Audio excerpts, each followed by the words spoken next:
السلام علیکم ورحمۃ اللہ وبرکاتہ۔ بسم اللہ الرحمن الرحیم۔ امیر المؤمنین حضرت عمر بن خطاب رضی اللہ عنہ اپنی خلافت کے دنوں میں مسجد کے صحن میں بیٹھ جاتے تھے اور لوگوں کی ضرورتوں اور شکایتوں کو سنتے تھے۔ ہر صوبے کے عامل گورنر سے ان کے علاقوں کی مکمل روداد منگواتے تھے۔ سفر میں ہوتے تو راہ چلتوں سے حال معلوم کرتے تھے۔ رات کو مدینہ منورہ کی گلی کوچوں اور بازاروں میں گشت لگا کر وہاں کے رہنے والوں کی خبر گیری کرتے تھے۔ ایک رات آپ معمول کے مطابق حضرت ابن عباس رضی اللہ عنہ کو ساتھ لیے مدینہ منورہ کی گلیوں کا گشت لگا رہے تھے۔ رات کافی ہو چکی تھی، مکانوں اور خیموں کی روشنیاں گل ہو چکی تھیں۔ مدینہ منورہ کے باشندے گہری نیند سو رہے تھے، مگر ایک پھٹے پرانے خیمے میں ابھی تک چراغ ٹمٹما رہا تھا اور دو عورتوں کی باتیں کرنے کی آوازیں آ رہی تھیں۔ ان عورتوں میں ایک ماں تھی اور دوسری اس کی بیٹی۔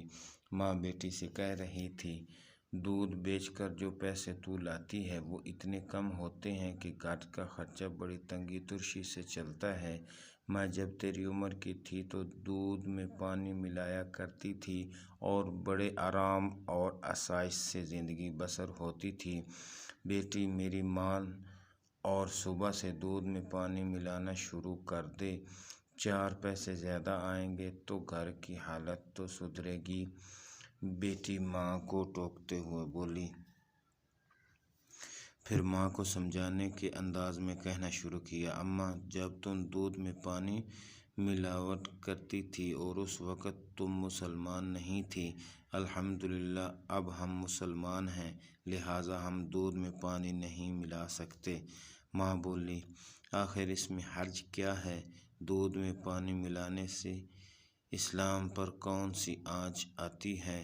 بیٹی نے ذرا سخت لہجے میں کہا، اماں کیا ہو گیا ہے تمہیں؟ کیا تم بھول گئی ہو کہ ہمارے خلیفہ حضرت عمر رضی اللہ عنہ کی ہدایت ہے کہ دودھ میں پانی قطعی نہ ملایا جائے؟ ماں نے جواب دیا، ارے نیک بخت، کیا خلیفہ نہیں جانتے کہ ہم جیسے غریب اگر دودھ میں پانی ملا کر نہ بیچیں گے تو دونوں وقت کی روٹی کیسے حاصل کریں گے؟ بیٹی نے اپنا فیصلہ سناتے ہوئے کہا، اماں میری، اس طرح حاصل کی ہوئی روٹی حلال رزق نہیں۔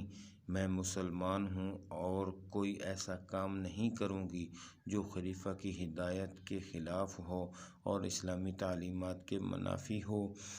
ماں نے فیصلہ کن انداز میں بیٹی کو سمجھانا چاہا، پگلی کہیں کی، یہاں کون سے خلیفہ بیٹھے ہیں دیکھ رہے ہیں، انہیں تو کانوں کان خبر تک نہیں ہوگی۔ اب تم سو جاؤ، صبح سویرے میں دودھ میں پانی ملاؤں گی تو میرے پیارو۔ بیٹی تڑپ کر کہنے لگی، نہ اماں نہ، خلیفہ نہیں دیکھ رہے ہیں تو کیا ہوا، اللہ تو دیکھ رہا ہے۔ دوستو، اس کے بعد خیمے میں خاموشی چھا گئی، چراغ بجھا دیا گیا اور ماں اور بیٹی بستر پر لیٹ گئیں۔ دوسرے دن صبح ہوتے ہی امیر المؤمنین حضرت عمر رضی اللہ عنہ نے اس لڑکی کے گھر ایک شخص کو دودھ خریدنے کے لیے بھیجا۔ دودھ کا معائنہ کیا، دودھ خالص تھا، اس میں پانی کی ملاوٹ قطعی نہیں تھی۔ حضرت عمر رضی اللہ عنہ نے اپنے رات کے ساتھی حضرت ابن عباس سے دریافت کیا کہ ایسی نیک کردار اور اللہ سے ڈرنے والی مسلمان لڑکی کے لیے کیا انعام ہونا چاہیے؟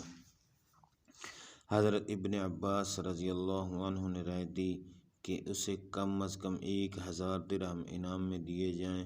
حضرت عمر رضی اللہ عنہ نے حضرت ابن عباس رضی اللہ عنہ کو مخاطب کرتے ہوئے فرمایا، ایسی نیک خصلت اور پاک سیرت لڑکی کی ایمانداری کو سکوں میں نہیں تولا جا سکتا۔ میں تو اس لڑکی کو ایسا انعام دینا چاہتا ہوں جو اس کے شایان شان ہو۔ ماں اور بیٹی کو دربار خلافت میں طلب کیا گیا۔ رات کا واقعہ دہرایا گیا۔ ماں کے چہرے پر ہوائیاں اڑنے لگیں اور بیٹی کا چہرہ صداقت کے نور سے جگمگا اٹھا۔ حضرت عمر رضی اللہ عنہ نے لڑکی کو مخاطب کرتے ہوئے کہا، اسلام کو تم جیسی بیٹیوں کی ضرورت ہے۔ مسلمانوں کا خلیفہ ہونے کی حیثیت سے میری خواہش ہے کہ میں تمہیں اپنی بیٹی بنا لوں۔ حضرت عمر رضی اللہ عنہ کے دو بڑے فرزند حضرت عبداللہ اور حضرت عبد الرحمن کی شادی ہو چکی تھی، مگر آپ کے تیسرے فرزند حضرت عاصم کی شادی نہیں ہوئی تھی۔ حضرت عاصم قد آور اور حسین شخصیت کے مالک تھے، اپنے وقت کے اچھے شاعر تھے، عالم تھے اور اسلامی اخلاق اور سیرت کا نمونہ تھے، لہٰذا اس پاک باز لڑکی کا نکاح ان سے کر دیا گیا۔ خلفائے راشدین یعنی حضرت ابوبکر صدیق، حضرت عمر فاروق، حضرت عثمان غنی اور حضرت علی کرم اللہ وجہہ کے بعد کوئی خلیفہ مذہب کی مجسم تصویر تھا تو وہ حضرت عمر بن عبدالعزیز تھے، اور آپ اسی صاحب کردار، نیک سیرت اور دودھ میں پانی نہ ملانے والی خاتون